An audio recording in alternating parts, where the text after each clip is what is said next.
افسوس کی بات ہے، افسوس کی بات ہے، اس محرم الحرام میں پہلے ہوتا تھا بند کمروں کے اندر، ہم بھی اپنے ملک کے امن و امان کے لیے خاموش ہوئے بیٹھے تھے۔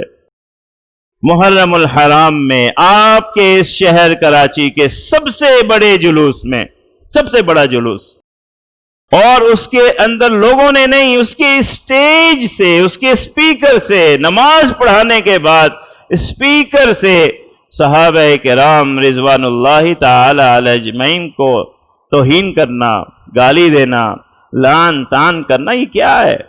سب سے پہلی ذمہ داری تو ہمارے اہل تشریع کے ان سنجیدہ علماء کی ہے، وہ آگے کیوں نہیں بڑھتے؟ کیوں نہیں ہاتھ روکتے؟ انہوں نے فتوے دے رکھے ہیں کہ صحابہ کرام کو توہین کرنا حرام ہے، ان کی ذمہ داری ہے وہ آگے بڑھے اور کہیں یہ غلط ہے۔ کیوں اپنے ملک کو تباہی کی طرف لے جانا چاہتے ہیں؟ کیوں دوبارہ وہ ماحول لانا چاہتے ہیں کہ قتل و غارت گری کا موقع مل جائے؟ اور قتل و غارت گری ہم لوگ نہیں کرتے، موقع ڈھونڈ کے پھر لوگ کرتے ہیں، آپ کے ملک کے دشمن کرتے ہیں جب موقع اور ماحول مل جاتا ہے۔ دوسری ذمہ داری ہماری حکومت کی ہے، جیسی بھی ہے بیچاری، جیسی بھی ہے، کمزور ہے، اللہ معاف کرے، اتنی کمزور حکومت اللہ معاف کرے۔ سب متفق ہیں کہ اس وقت سازش ہو رہی ہے ملک کے امن و امان کو تباہ کرنے کی، تو اللہ کے بندوں جو سازش میں شریک ہیں، جو اس کا شکار ہو چکے ہیں، جو نفرت پھیلا رہے ہیں، روکو نہ پھر ان کو۔ کیوں نہیں روکتے؟ کیوں ان کی زبان نہیں بند کر رہے ہو؟ کیوں ان کا راستہ نہیں روک رہے ہو؟ جب تباہی پھیل جائے گی پھر علماء کے پیچھے، یہ علماء نہیں روکتے، بھائی کیسے روکیں؟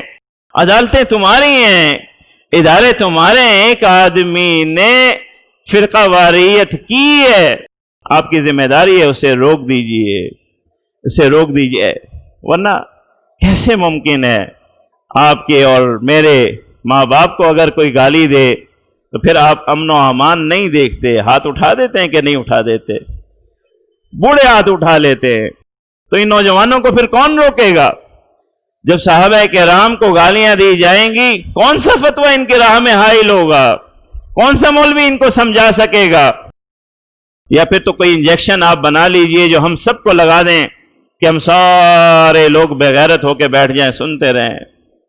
ایسا نہیں ہو سکتا میرے عزیز، یہ ہمارا ملک ہے، یہ ہمارا معاشرہ ہے، اس کے خلاف سازش کرنے والوں کو ابتدا میں روک دیجئے۔ اہل تشیع کے علماء، اللہ کے لیے درخواست ہے، سامنے آئیے، ان کا راستہ روکیے۔